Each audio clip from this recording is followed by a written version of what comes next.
ஆண்டவராகிய இயேசு கிறிஸ்துவின் நாமத்தில் காலை வாழ்த்துக்கள். இன்றைய மன்னா, நான் கர்த்தர், எனக்கு காத்திருக்கிறவர்கள் வெட்கப்படுவதில்லை என்பதை அப்பொழுது அறிந்து கொள்வாய். ஏசாயா 49 வசனம் 23 பின்பகுதி.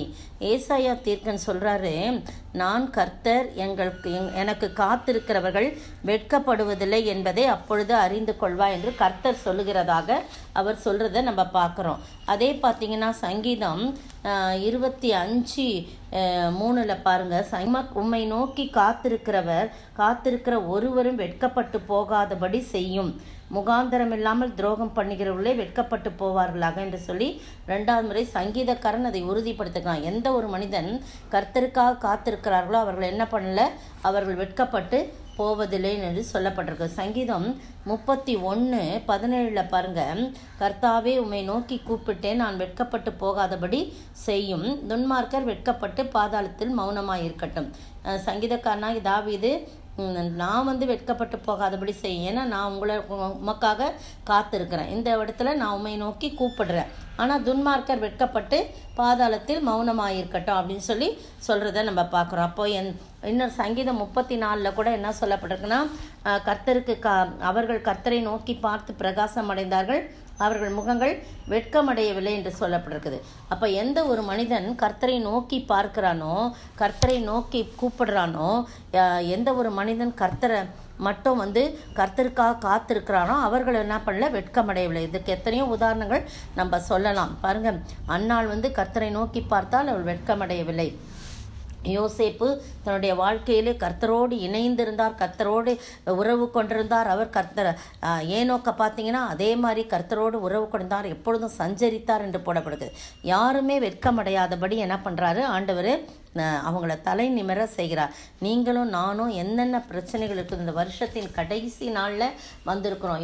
அது தேவனுடைய கிருபை அல்லாமல் வேறல்ல, நாம் நல்லவர்கள் என்பதற்காக அல்ல. எத்தனையோ பேர் நேற்று இருந்தவர்கள் கூட இன்றைக்கு இல்லை, இந்த வருஷத்தின் முடிவை காணாமல் மரித்து போயிருக்கிறார்கள். ஆனால் ஆண்டவர் நம் மீது வைத்த அன்பினாலும் கிருபையினாலும் நம்மளை கொண்டு இந்த கடைசி நாளில், வருஷத்தின் கடைசி நாளில், இந்த 23ஆம் வருஷம் 2023 முடிக்க கிருபை செஞ்சிருக்கிறார். எனவே அவருக்கு தான் நம்ம எப்போவுமே காத்திருக்கணும். அப்போ நம்ம வெட்கமடையாதபடி செய்வார். ஒருவேளை இந்த வருஷத்தில் நீங்கள் வெட்கப்பட்டிருக்கலாம், அநேக காரியங்களை வெட்கப்பட்டிருக்கலாம். வரக்கூடிய ஆண்டில் நம்ம வெட்கமடையாதபடி இருக்க வேண்டும் என்றால் அவரை நோக்கி, அவருக்காக நாம் காத்திருக்கணும். என் தகப்பன் ஆகிய ஆண்டவருக்காக நாம் காத்திருக்கணும். அவர் எப்போது வருவார், எப்போது என்னோடு பேசுவார்னு அவருக்காக காத்திருக்கணும். அவரை நோக்கி கூப்பிடணும். அது மட்டும் இல்லை, அவரையே தஞ்சமாக கொள்ளணும். அப்போ நம்ம வெட்கமடையாதபடி அவர் செய்வார். எனவே பிரியமானவர்களே, நீங்களும் நானும் வெட்கமடையாமல் இருக்க அவருக்காக நாம் காத்திருப்போமா, அவரையே நோக்கி பார்ப்போமா, ஜெபிப்போம். கர்த்தருக்கு காத்திருப்போர் யாரும் வெட்கப்பட்டு போவதில்லை, கர்த்தருக்கு காத்திருப்போர் யாரும் வெட்கப்பட்டு போவதில்லை. துன்பங்கள் தொல்லைகள் கஷ்டங்கள் வந்தாலும் கர்த்தருக்கு காத்திருப்போர் வெட்கப்பட்டு போவதில்லை. ஸ்தோத்திரிக்கிற ஆண்டவரே, துதிக்கிற ராஜா, வாழ்த்துக்கிற வணங்குறப்பா. கர்த்தா, இந்த வருடம் முழுவதும் எங்களை பாதுகாத்து கொண்டிரு. உள்ளத்தின் ஆழ்த்திருந்து ஸ்தோத்திரிக்கிறோம். கர்த்தாவே, மேடு பள்ளங்கள் எல்லாவற்றிலும் ஆண்டவரே, பாசிட்டிவ்ஸ் நெகட்டிவ்ஸ் எல்லாவற்றிலும் கூட இருந்து பாதுகாத்து ஜீவனோட சுகத்தோடும் பலத்தோடும் இந்த வருஷத்தை முடிவு நாளிலே எங்களை கொண்டு நிறுத்தியிருக்கிறீரே. கோடான கோடி ஸ்தோத்திரம். கர்த்தர் செய்த உபகாரங்களுக்காக நாங்கள் எண்ணத்தை செலுத்துவோம். ரட்சிப்பின் பாத்திரத்தை கையிலேந்தி அனுதினமும் பின் செல்வோம் என்று சொல்லி எப்போதும் ஸ்தோத்திரிக்கிற மக்களாக, உமக்கு காத்திருக்கிற மக்களாக, உமையை நோக்கி கூப்பிடுகிற மக்களாக நாங்கள் காணப்பட வேணுமாய் ஜெபிக்கிறப்பா. கர்த்தாவே, இந்த உலகம் முழுவதையும் நாங்கள் ஆதாயப்படுத்தி கொண்டால் எங்கள் ஜீவனை நஷ்டப்படுத்தினால் ஒரு லாபம் இல்லை என்று வேதம் சொல்கிறது. எனவே கர்த்தாவே, இந்த வருடங்கள் கடந்து போகும் ஆண்டவரே, இன்னும் ஒரு சில நிமிடங்களிலே கர்த்தாவே, ஆனால் கர்த்தாவே, நீர் மட்டும் மாறாதவர் ஆண்டவரே. அந்த ரட்சிப்பை நாங்கள் பெற்றுக்கொள்ள, இலவசமாக நீர் சம்பாதித்து வைத்த அந்த ரட்சிப்பை நாங்கள் ஒவ்வொருவரும் பெற்றுக்கொள்ளாதவர்களுக்கு உடைய அன்பை பற்றி சொல்ல கர்த்தாவே, நல்ல தீர்மானங்களை எடுக்க நீர் உதவி செய்ய வேணுமாய் ஜெபிக்கிறோம். எல்லாவற்றையும் நேசக்கரத்தில் ஒப்படைக்கும். கர்த்தர் செய்த உபகாரங்களுக்காய் மீண்டும் மீண்டுமாய் துதி பலிகளை, ஸ்தோத்திர பலிகளை செலுத்தி உள்ளத்தின் ஆழத்திலிருந்து கர்த்தாவை நாங்கள் ஸ்தோத்திர பலிகளை ஏறெடுக்கிறோம். துதி கன மகிமையா ஒருவருக்கே செலுத்துக்கிறோம். நேசிக்கிற இயேசு கிறிஸ்துவின் விலையேறப்பட்ட நாமத்தில் ஜெபிக்கிறேன் பிதாவே, ஆமீன், ஆமீன். நேற்றைய பதில், யோசேப்பின் வீட்டு விசாரணைக்காரர்கள் யோசேப்பின் சகோதரர்களிடத்திலே சொன்னது.